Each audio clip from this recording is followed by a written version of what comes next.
Oh, hang on, it's just coming in. Configurando.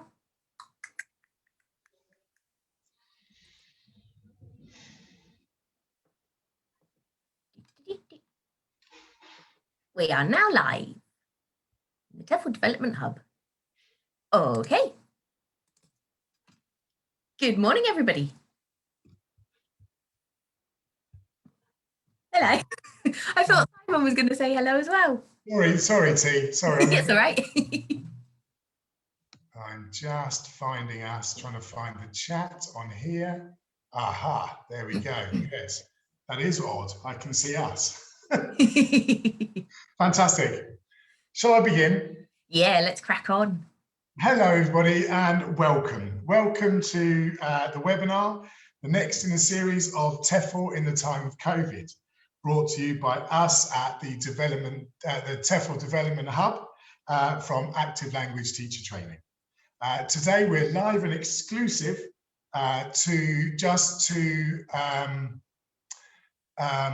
the Hub members. This is T. And T is an all-round TEFL wonder. She's a teacher trainer, materials writer, examiner, all-round super TEFLer. And me, my name's Simon, and together we're bringing you the TEFL Development Hub. The Hub, as you know, is a space for English language teachers to connect, to share, and to develop. Please do say hi in the chat. Tell us where you are, and please also do add your comments as we go through. Comments, questions, ideas, thoughts. That's very much part of the vibrancy of the hub, of the webinar. And of course, also feel free to add a question or interesting threads on the group itself, so that the whole community can get involved. So today's webinar is all about developing relationships, whether it's about behind a mask, online, hybrid, whatever your teaching environments and the places where you're working. And this does beg new questions for all of us around relationships, our relationships with one another, with our students, with our peers, with our colleagues. And of course, it's not just TEFL. There's a whole new world defining and redefining itself as we go through this experience of the pandemic. New ways of communicating. And I was wondering as well, I certainly feel it when I'm talking to family and friends as well. You've got Granny with her tech issues.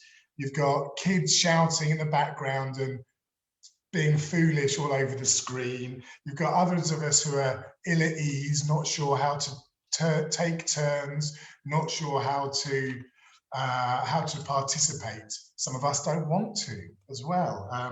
And it's an interesting thing. And I was wondering if this is similar to our classes, and I really think that it is. It's all a discovery in how to behave, and all this discovery going on, of course, with a background of fear and uncertainty that is living in these times of pandemic. One of the things I'm struck by quite often is that this is a shared global phenomenon. The effects are positive, and some effects are positive, but there's also, of course, a lot of negativity and a lot of difficulty. Lots of people living with great difficulty and other people living with great and sad loss. I think that through sharing we can, and connecting, we can feel less alone, and we can feel more accompanied. And the more we do that, perhaps the better we feel about things. And this is certainly one of the aims for us both here at the TEFL Development Hub, this idea of connection. Another aim, of course, is about tackling issues in the EFL and tackling them head on. Issues that are affecting us now in the time of TEFL, in the time of COVID, but also beyond as well. And one big area in this, of course, is about developing relationships. It's so hard to know where our students are at, where our colleagues are at. We see half a face. we hear them through muffled talking. That's if we're lucky enough to be in a socially environment situation. Luckily, maybe not the word actually, if we're in that socially distant situation. For others of us, of course, it's about an online presence. It's about cameras on, cameras off, what people feel comfortable with, and all of those factors as well. So there's a lot of stuff going on for us, for all of us. I think for me, if I want to go anywhere with this, apart from just acknowledging it, it's about encouraging us all to be understanding of where different people are at, to be generous of heart, and to tread lightly. We don't know what's going on for other people. So yeah, understanding, generosity, treading lightly feel like important things to do now more than ever. One practical idea I had was around, although T will be much better on this shortly, but the idea is that starting a class, other people have spoken about this in other hub moments as well, about starting a class or indeed a meeting by asking people how they are, asking what's going on for them, just opening up a little bit of space for people to express themselves, or not, perhaps, as well. I think it's really important that we don't force people to express themselves and force people to engage with things when perhaps they don't want to. But certainly opening up a space for this when we're thinking about developing relationships feels like a really important start. So, caring about our students and our colleagues, showing an active interest in them is all about building relationships. I think that's something that's going to come through in all sorts of activities later in the session. It does beg the question as well of the use of L1. How much of the learner's language are we happy for them to use in class? Should class time remain only an English-only event, or should we allow times for people to exchange ideas in Spanish, maybe in their L1, excuse me. I'm based in Spain, so it's predominantly in my head. So yeah, I think they're interesting questions that it asks us as ELT professionals, perhaps re-examining some of those things, perhaps connecting on a more personal level with our students, perhaps now more than ever. Okay, T is going to lead us through the rest of the session. She'll talk about two main areas. The first is about developing our relationships with our students, and aligned with that, the classroom dynamics that can encourage relationships to build between students. The second part will look at our relationships with our colleagues, both in our immediate working environments and beyond. And of course, during the piece, we'll touch on all sorts of different learning places and learning styles, and of course, student types as well. As I said at the beginning, please do post your questions and answers, thoughts and ideas in the chat. Let us know where you are, and I'll do my best to keep up with the chat. That's enough from me. T, where would you like to start? So I'm going to start with quite a big area, which is about emotions and emotional literacy. I think all of us have struggled, whether we're in an online environment, hybrid, or in a socially distanced classroom. We've all struggled with reading the room and developing new skills to read the room. It's something that we've thought about a lot, that when we were in our physical classrooms before, it was much easier to sweep an eye across the room, check who was on task, check who needed help. That became much more complicated in the online environment because you were faced with just a screen of faces. And so it was much harder sometimes to keep track as well of who you were checking in on visually. But then I think as well that having moved back into the classroom, into this socially distanced classroom, Simon said, when everyone's wearing masks, that actually makes it a bit trickier at times to really see how students are feeling, how they're getting on with the lesson. So a couple of ideas for building on emotional literacy. one idea is, I'm sure it's something that we all do as part of our routines anyway, but having our emoticons in the class. So having the students kind of say how they're feeling that day. You can find lots of emoticons on Pixabay, free images. If you want to kind of, with the older teens, perhaps more so, get them using the emoticons that they're using when they're communicating with friends and family via social media. But I think as well, a lot of our younger learners will be familiar with these kind of yellow-faced emoticon characters as well.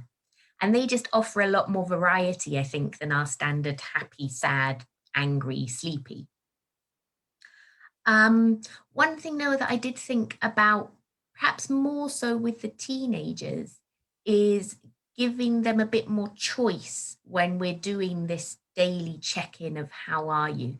Because I think sometimes particularly with the communicative approach, we always want to ask follow-up questions. You know, it's drilled into us when we're doing training programs. Don't just get kind of a single answer, ask lots of follow-up questions, because we really want to get our students speaking. And so, yep, we might say, how are you feeling today? Oh, you know, I'm a bit fed up. Why? Why do you feel like that? But maybe our students don't actually want to share. So I think giving them the option of kind of, I'm feeling this way and I'm happy to say why, or I'm feeling this way with a kind of implied, please don't ask me any questions. And one thing that I really wanted to share, because I absolutely love it, is, hang on, let me get the right screen. It's a series of cartoons that you can find on Twitter and Instagram.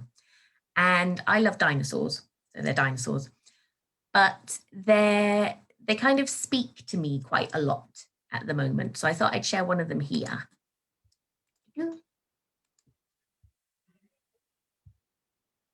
So they're very simple cartoons.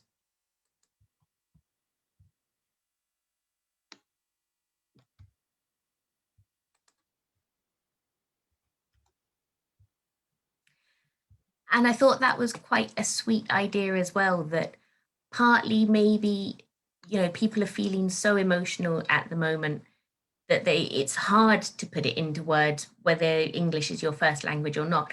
But also, as Simon was saying before, like if we are pushing our students to use English, perhaps they don't actually have the language to say how they're feeling that way. So I think his point about encouraging or asking or allowing students to use more L1 can definitely help you to build relationships with them.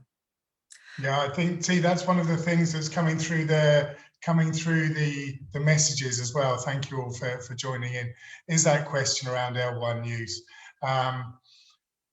Yeah, it's an interesting one. Tim talks about teachers needing to think how we react, and when we behave as teachers and as students, and hopefully not having double standards within that. But I think it's a really interesting thing. I was thinking as well, perhaps as about how we can utilize that. You know, do we want to ban the L1 from the classroom? I think probably not in some ways, but using it positively is really interesting. So yes, the debate continues. So, and thank you for your additions on the chat. Sorry, T, carry on. That's quite all right. No, I like hearing what people are talking about, because I'm just staring at my little camera.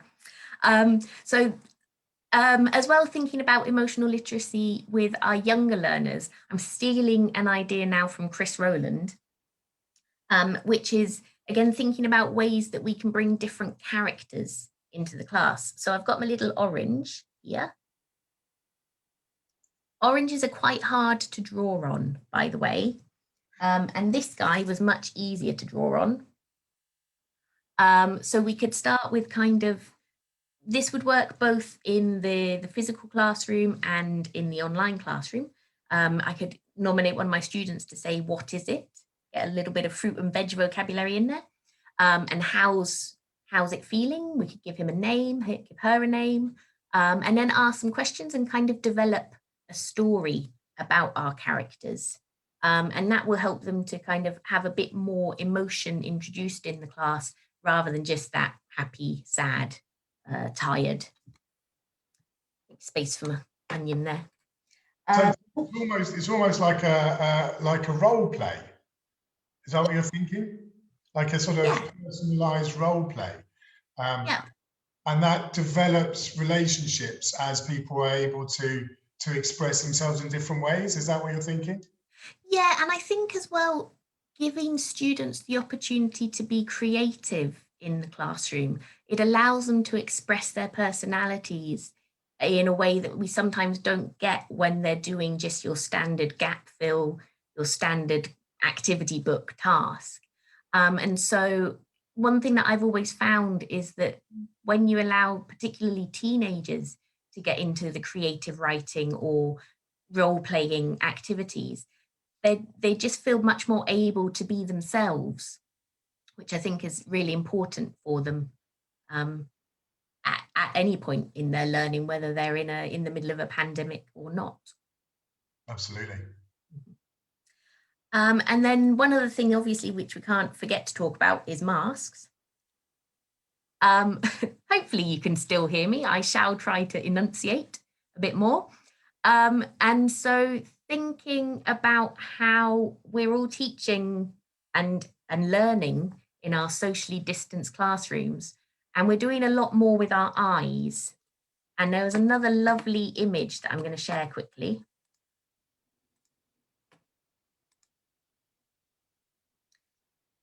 Which I just thought was really sweet.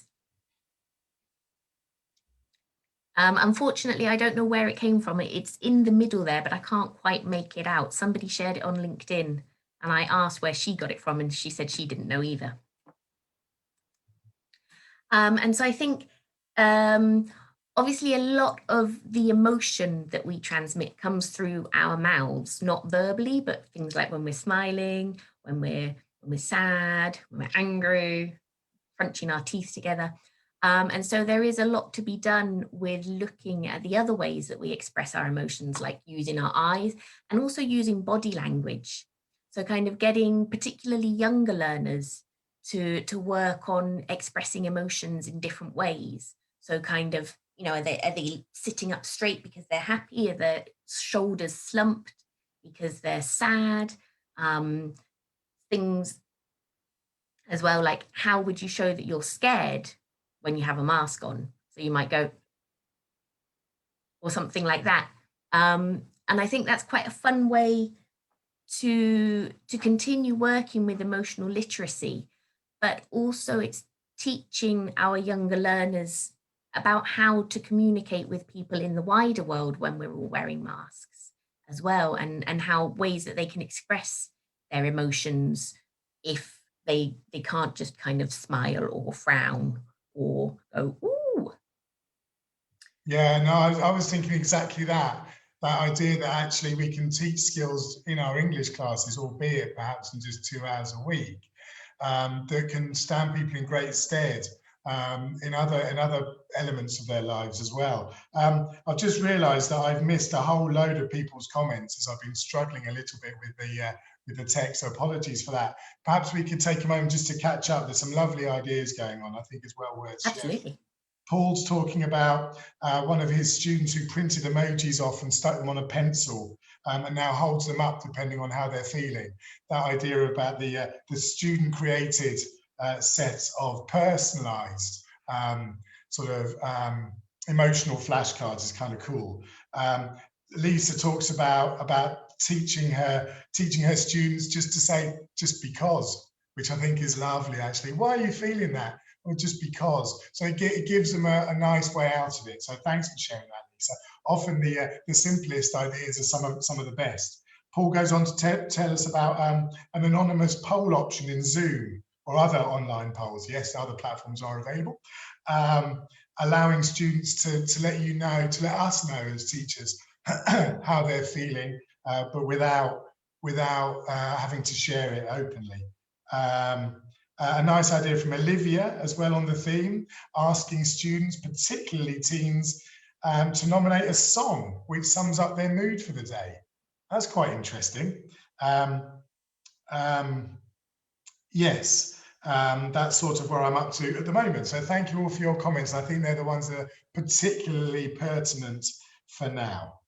Yep, absolutely. And I mean, I especially like Paul's comment about students having their own materials, because obviously now when we're in the socially distanced classroom, we don't want students to be sharing things.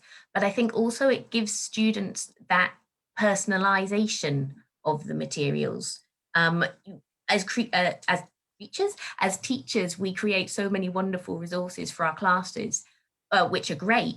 But actually then having the students create their own versions just adds that extra level to it as well. And whether they're faces, or whether they decide to draw monsters, or whether they decide to draw animals, it's so many different ways that we can kind of learn more about our students.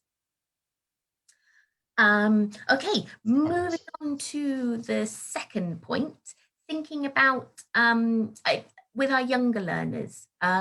Probably you all had in the past, as part of your routines, that different students had different responsibilities within the classroom. And I'm sure that you found ways to adapt to the socially distanced classroom, and found ways to not have those traditional responsibilities, such as handing out pencils and handing out the books and things like that.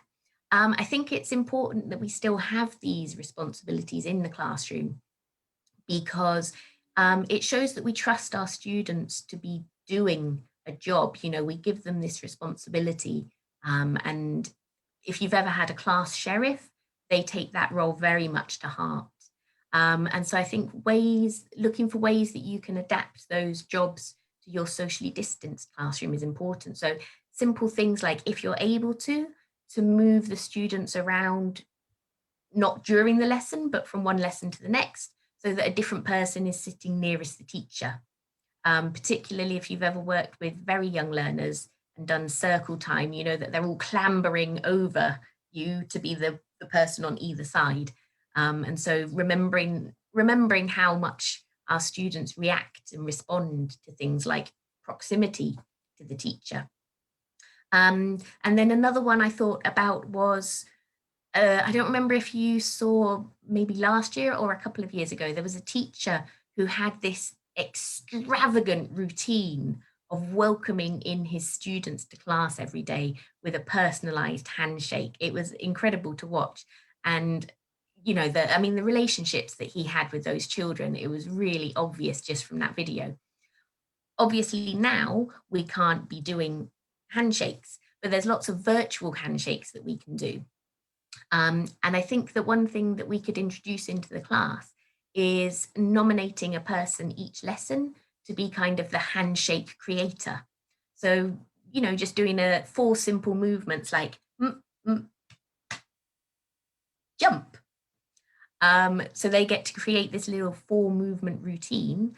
And then we talked before about having brain breaks, you know, these little activities to get students up and moving at some point during the lesson. And so one of your brain breaks could just be that at some point in the lesson, you or a nominated student can shout handshake, and everybody has to jump up and do this kind of little 4 movement routine in their spot. It keeps students on their toes. I remember when one of my colleagues introduced me to this idea of having a secret word or a secret phrase in the lesson. It was very much about making sure that the students were always listening, so that they were listening out for this word that made them jump up and turn around and sit back down.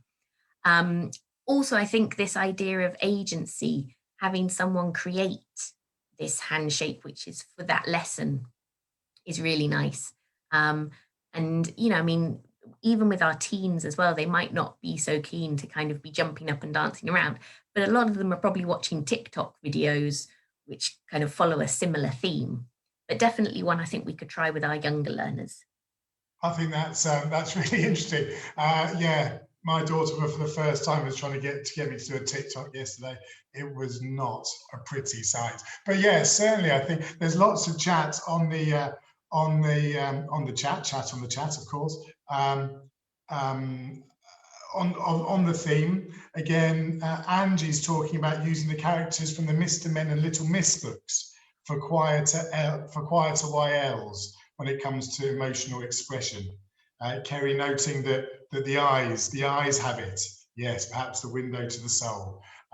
Those ideas about, and Fiona adding to that, saying it might be a good time to introduce sign language, which is a really good idea.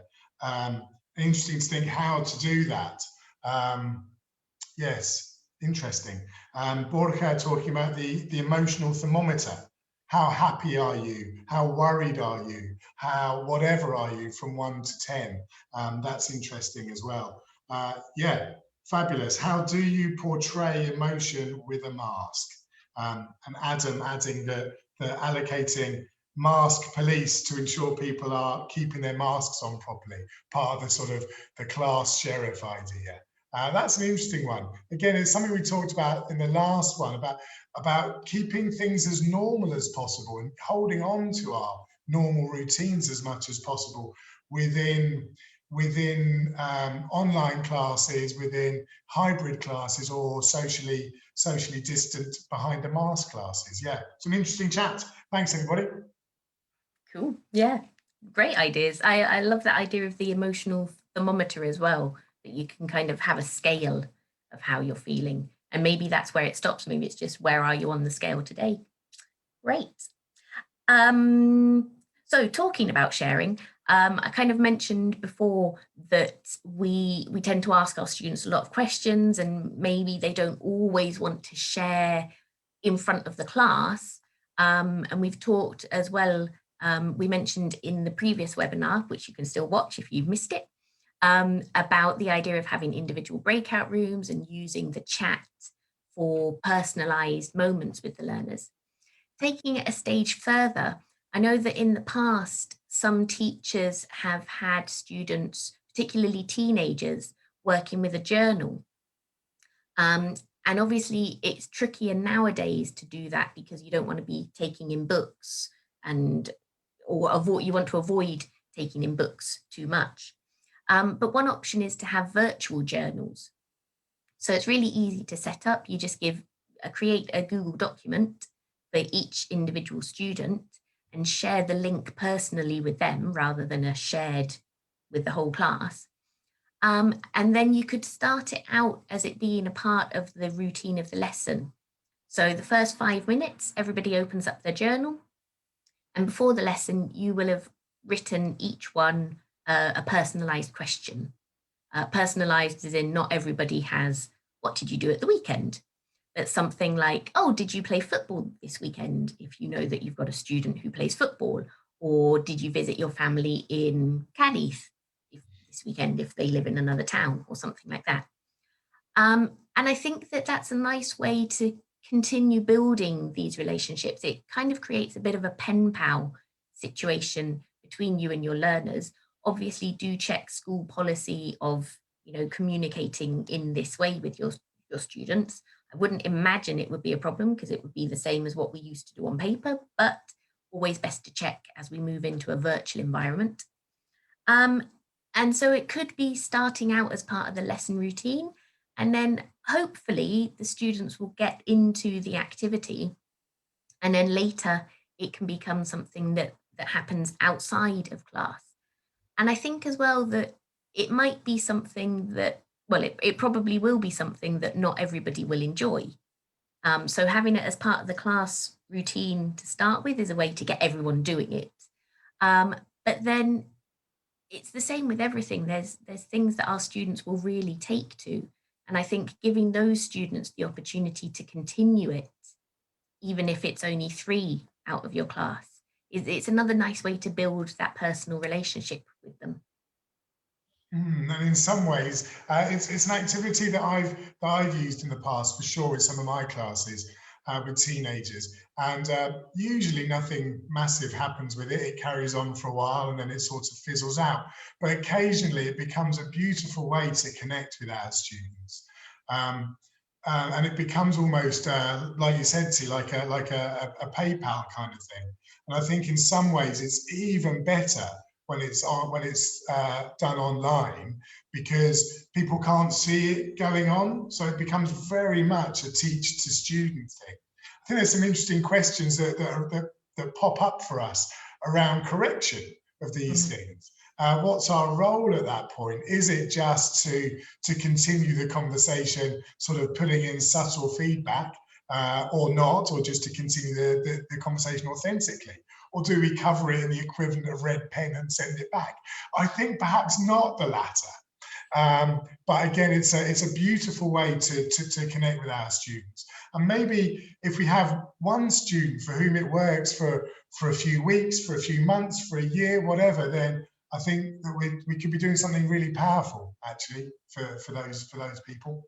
Just I think it's that idea about keeping the possibilities alive. Yep.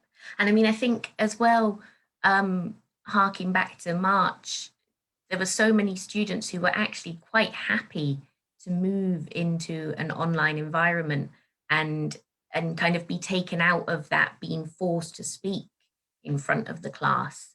And so giving them the opportunity still to express themselves, but through writing is a nice way to encourage them. Okay, I've got 2 more ideas for building relationships with our students and between students.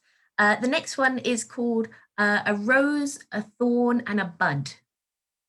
So the idea is there's 2 different ways that you could do this. The first idea is that the students write 3 things. One is their rose, which is something they're very happy about. One is their thorn, which is something they're not very happy about. And one is their bud, which is something they're looking forward to. So they write them on a piece of paper, or they write them in a Google Doc, and then their partner looks at them and has to identify which is the rose, which is the thorn, and which is the bud. Obviously, it might be fairly simple to identify which is which, but it just opens up a space then for conversations to happen. So, oh, you know, why are you excited about this? Or, oh, yeah, me too. I'm really happy about Cadiz winning against Barcelona. I had to get that in there. I don't actually follow football, but I thought my students might be excited by it. So that would be a way of doing it. But one of the dangers of doing it this way is that we're forcing them to think about something positive, negative, and something they're looking forward to. So the other way of doing it is having these 3 categories, but then saying to students they can write as many things as they like, and then their partner has to guess which is which. So they might have 5 things that they're happy about. They might have 2 things that they're happy about, 1 thing they're not very happy about, and 1 thing they're looking forward to. And again, that just gives them that opportunity of choice, which I think is so important for our learners. So this kind of 3.1, the rose, the bud, and the thorn, might be more appropriate for your teenagers and for your adults.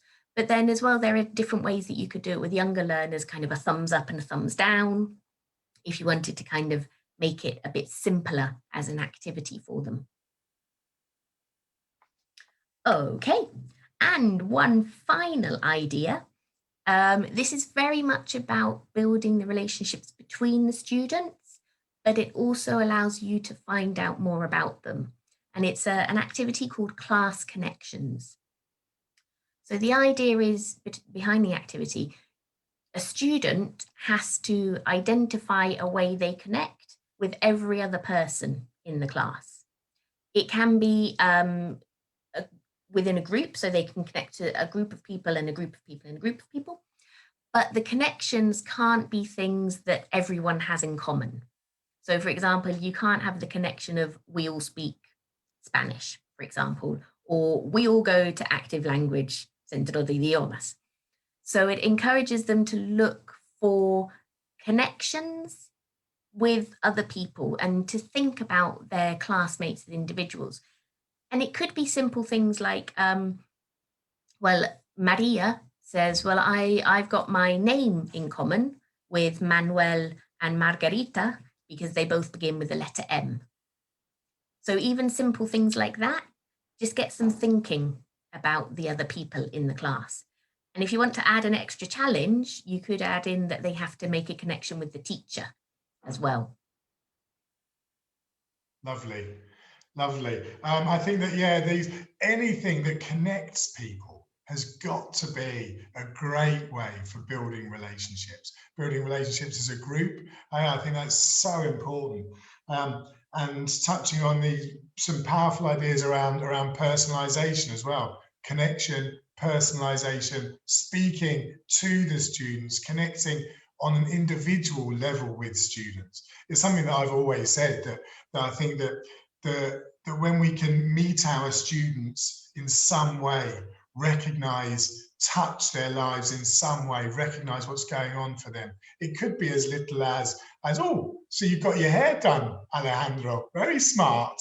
Or it could be that you notice that someone's feeling a bit down, or someone's not joining in as much as they always do.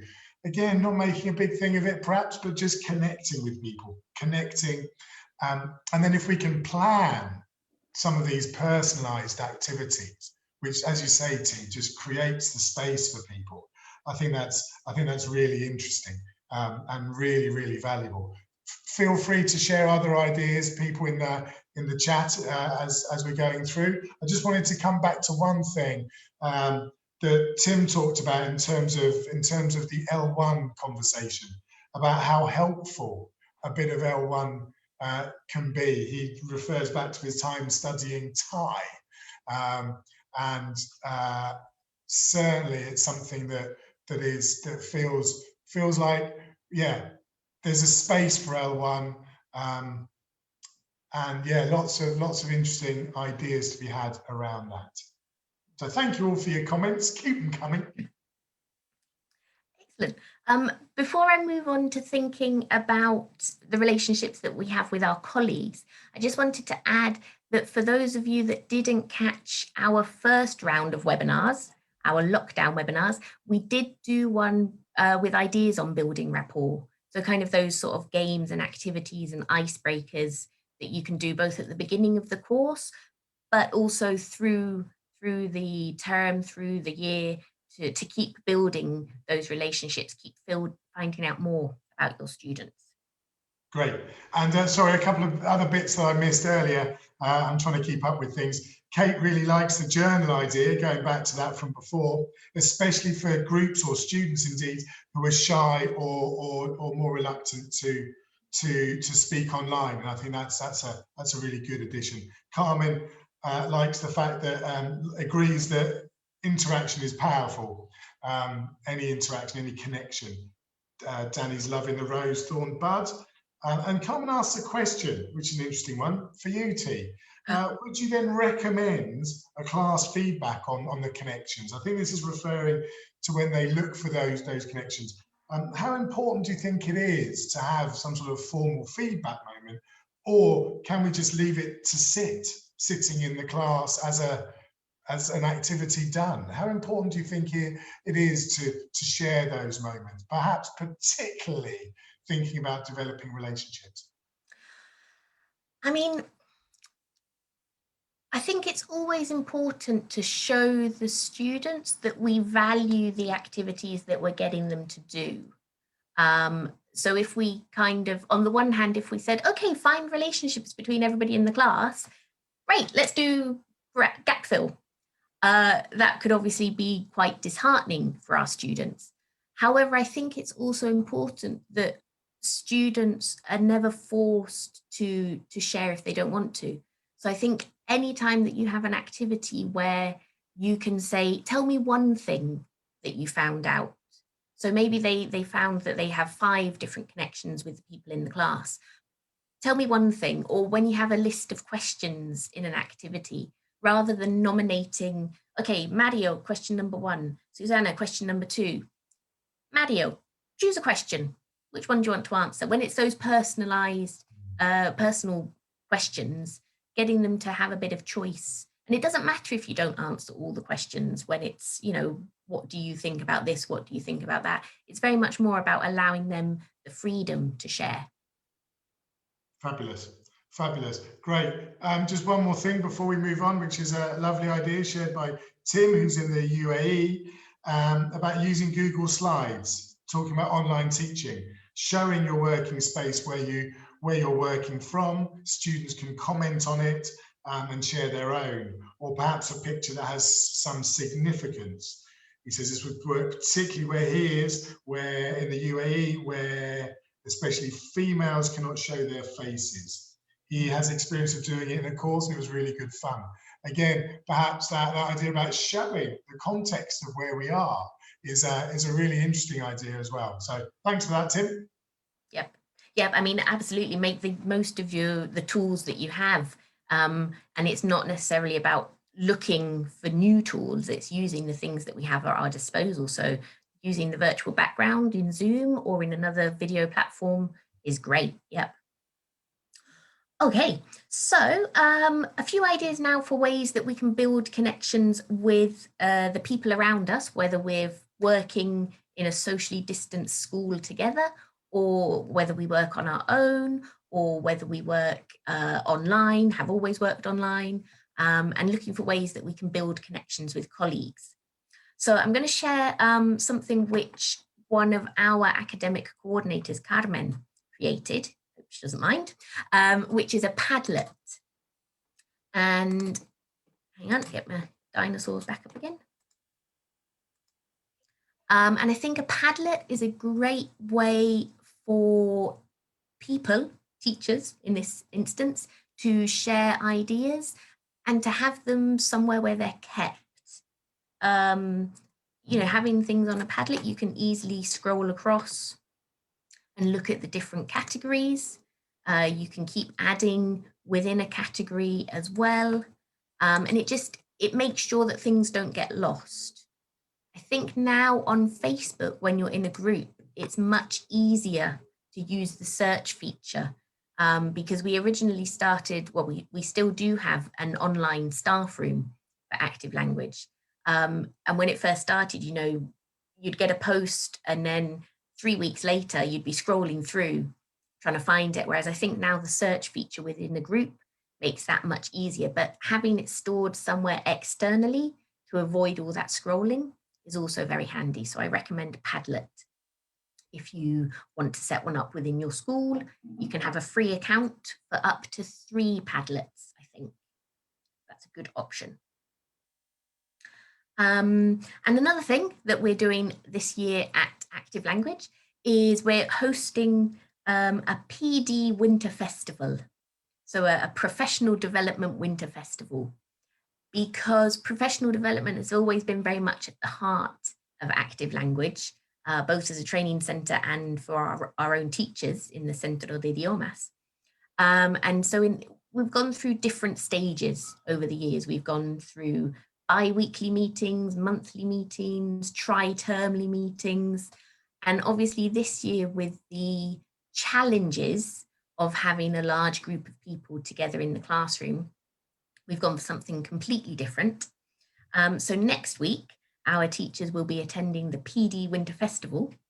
And the idea is it's an opportunity for each person to come along and share something that they've either been working on throughout the term, or an activity that they've done through the term, or at one point during the term.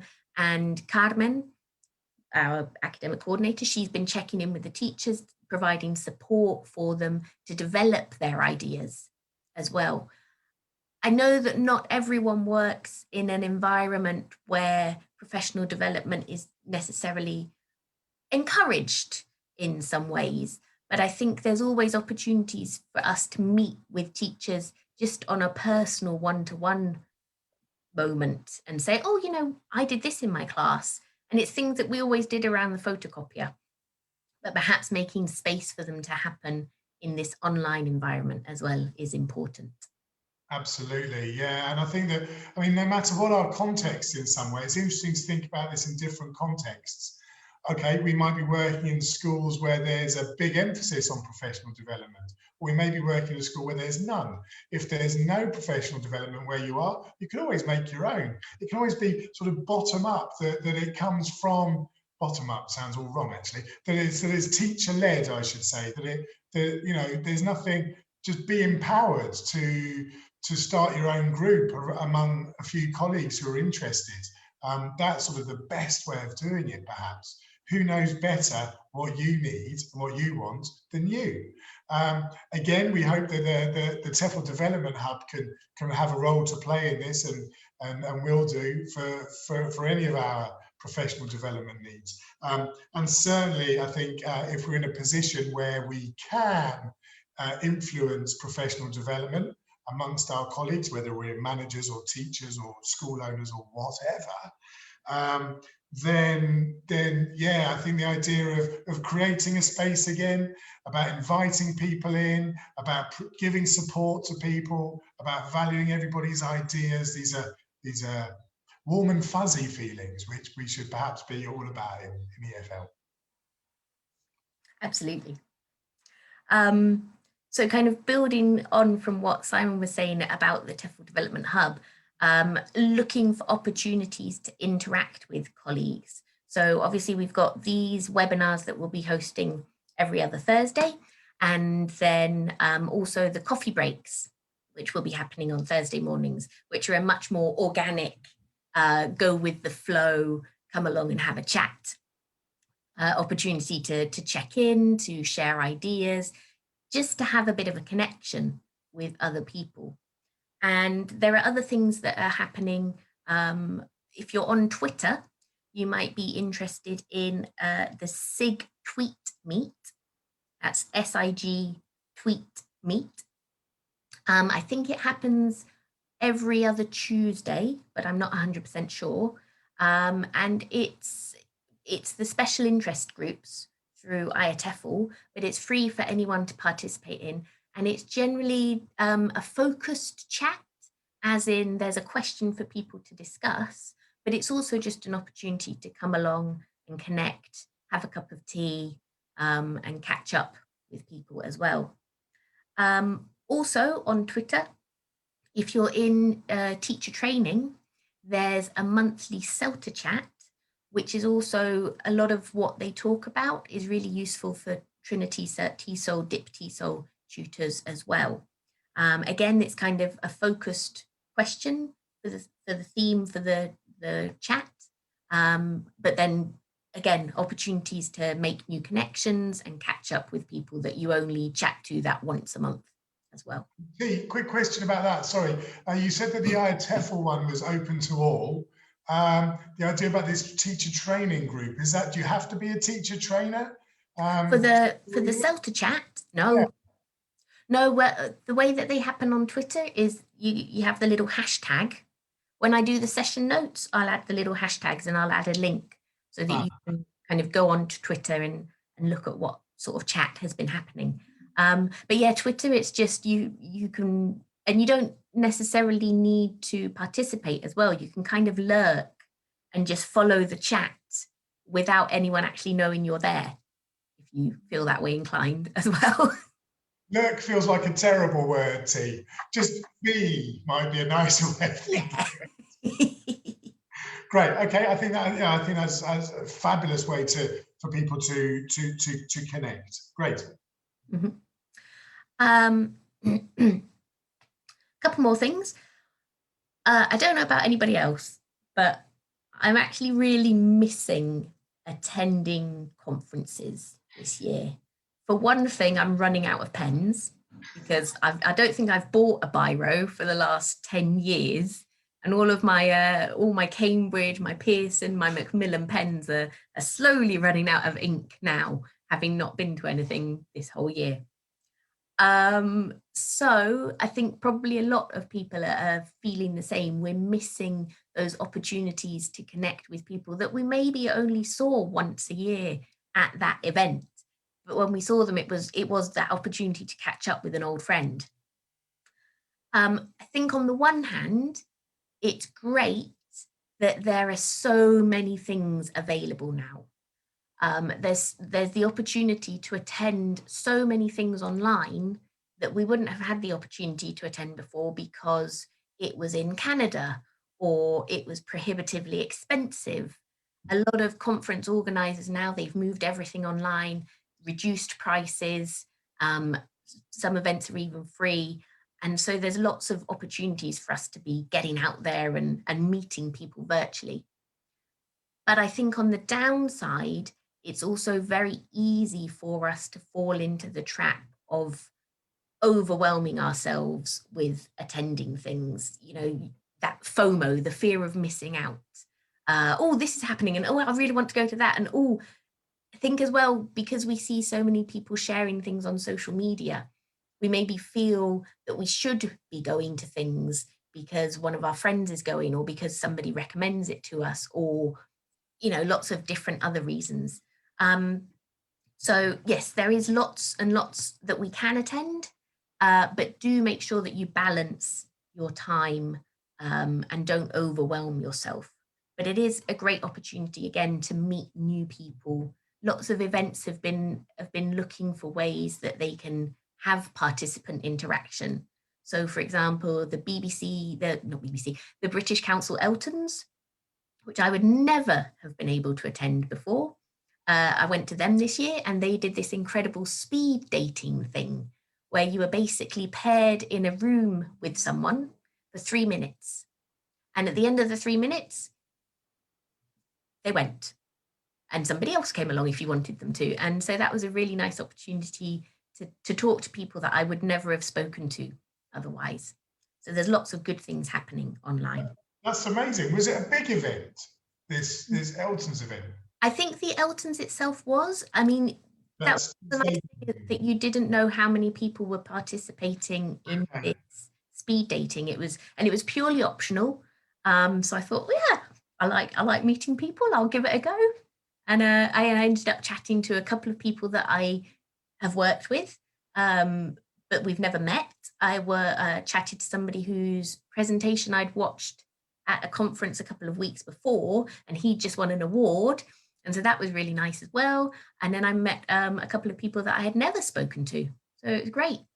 fab. Lovely. Just catching up with the chat, T, if you don't mind. There's some stuff that's directly relevant to now. Kerry's thinks that the TEFL SIG thing is every week, and that every week, or they sort of alternate through the SIGs that are in charge, which is interesting. So thanks for adding that, Kerry. Yeah, Carmen talking about how it's easier to share Zoom materials. Through Zoom, it's easier to share materials than the old overhead projectors, perhaps true. Yeah, and also the idea as well of having of opportunity is amazing, but without overburdening ourselves. I think it's especially lovely to hear that from you, T, who's always so active in these things. Yeah, take some time for you as well. Yeah, okay, Absolutely. great.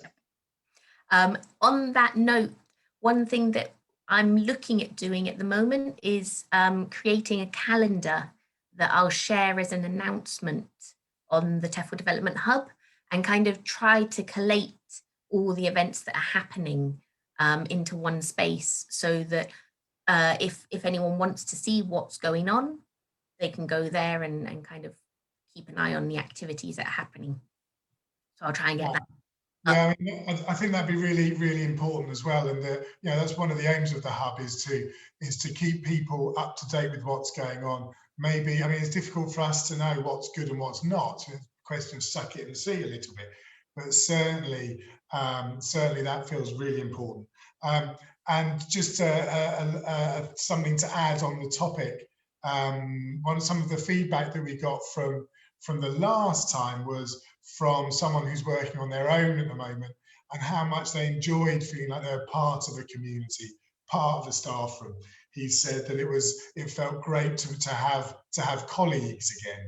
And so yeah, if the TEFL Development Hub can do that, then fabulous. Okay, and I'm going to finish with a slightly zany idea, and I need to get my hat on for this. Okay, so we posted about whether we were doing Christmas lessons or not. I love Christmas. And so we thought that we would like to offer a virtual Secret Santa to members of the hub. So the idea is, if you would like to participate, it's completely optional. Send the active language teacher training page a message with your email address, and then we'll collect all the emails in, and each person will be sent the emails of 3 other people. So then you'll have 3 people to connect to and send them an email. So it could be just an email saying, "Hi, nice to meet you, a little bit about myself, some questions about you." You might like to share a teaching idea with them.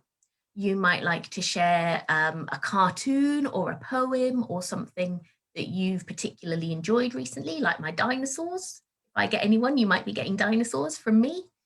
And it's just this idea of building connections. You might get somebody that you already know, but as the hub is growing, we are getting more members, more people from around the world joining. And I think that it's a nice way to kind of build those connections. I will be posting a picture with kind of the information after this webinar. I think it's a beautiful idea.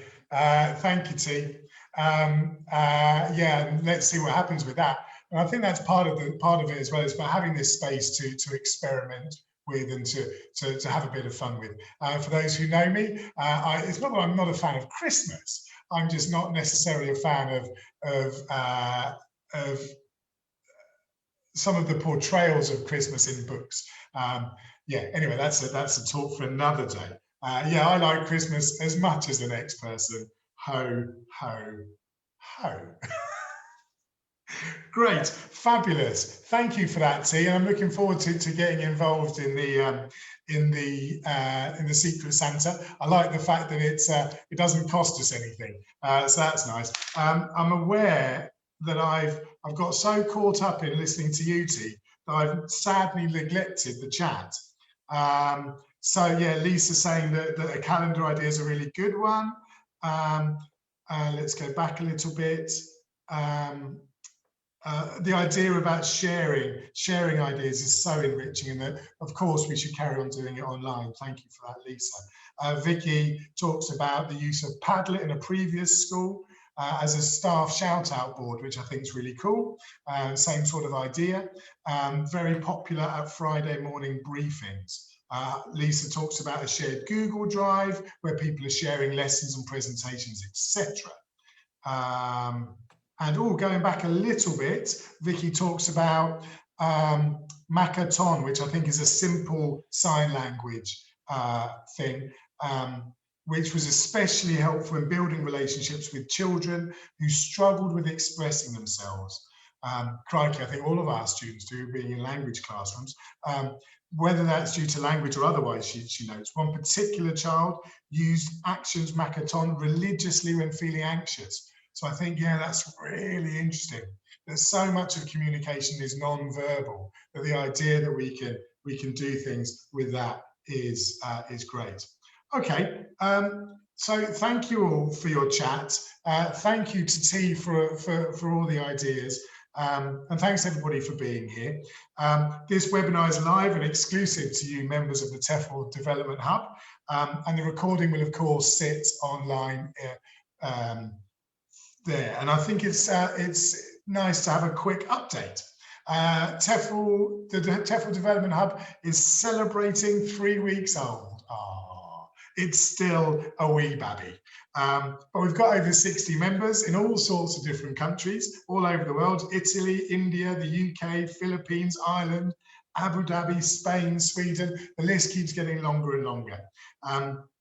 And hopefully we can continue to make it an interesting, lively space where we can all, as English language professionals, connect, share, and develop.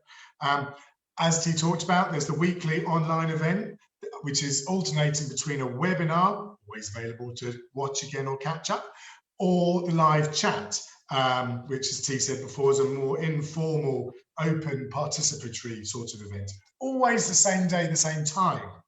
Thursday at 11 a.m. Central European time. Feels so cool saying that. Central European time. And of course, the members only group, which you're all aware of. And I just think that the quality of the chat is there, the depth of thought is there, the sharing is there, the support is there. And you can feel that coming through people's recommendations, links to activities. There's even materials there that have been very generously shared, where people would normally be charging for them, and they're shared to members for free, which is fab.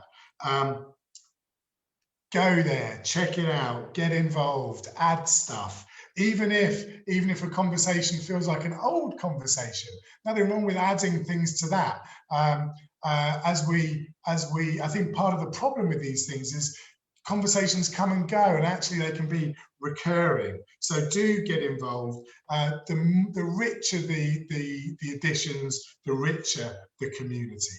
And also, I just wanted to thank people for their feedback, both for the group and the website. We're continuing to shape it. Things are getting better all the time. You can always email me. My email is here at the bottom, down there somewhere. Or message me through Messenger. I'm pretty available. Find me, Simon Perlman. There's only me and someone else in Australia. And please do share the community. Share the page. That's the easiest, friendliest, nicest way for people to come. T is showing where that is. That's activelanguage.net/ the TEFL Development Hub, complete with its little dashes. And that way the community can continue to grow, to build, and we can support more people, help more people, and help each other to develop more and more all the time. That's it from T and from me.